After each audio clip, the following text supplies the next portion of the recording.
आइए स्टूडेंट, अब हम अगले टॉपिक की ओर बढ़ते हैं, वास्तविक संख्याएं।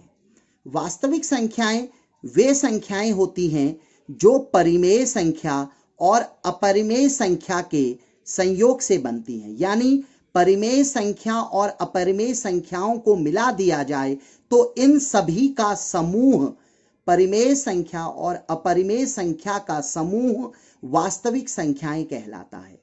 अब हम बात करते हैं परिमेय संख्याओं की। तो परिमेय संख्याओं को कहते हैं रैशनल नंबर्स।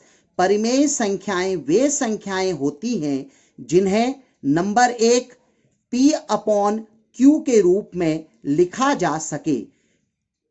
P/Q के रूप में जो संख्याएं लिखी जा सकती हैं उन्हीं को परिमेय संख्या कहते हैं।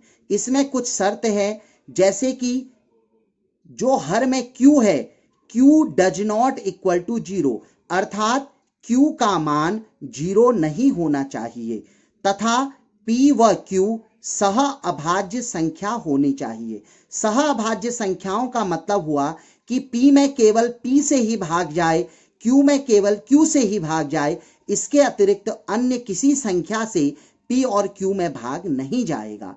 इसका मतलब हुआ कि P और Q का जब हम HCF ज्ञात करेंगे तो वह 1 आना चाहिए। परिमेय संख्याओं की दूसरी शर्त है, जिन संख्याओं का दशमलव प्रसार शांत हो, अर्थात जिन संख्याओं में जब हम भाग दें किसी संख्या से तो वह भाग पूर्ण रूप से चला जाए, अर्थात भाग की प्रक्रिया में शेष सदैव 0 आए, चाहे वह भाग दशमलव में हो या दशमलव में ना हो। यानी जिन संख्याओं का दशमलव प्रसार शांत होता है उन्हें भी हम परिमेय संख्या कहते हैं।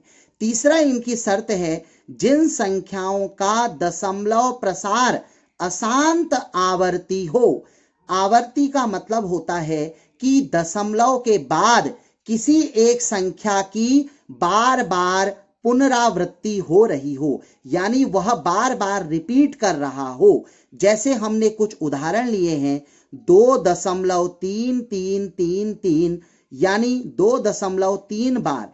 इस संख्या में 3 लगातार बार बार रिपीट कर रहा है, इसलिए यह भी एक परिमेय संख्या है। इसके बाद दूसरा उदाहरण 4.123 डैश डैश डैश, यानी 123 इसमें बार बार रिपीट कर रहा है, तो 123 के ऊपर बार लग गया, तो यह भी एक परिमेय संख्या है। इसी प्रकार 6.12555, जिसमें 5 की पुनरावृत्ति हो रही है, तो हमने 5 के ऊपर बार लगा दिया, तो यह भी एक परिमेय संख्या है।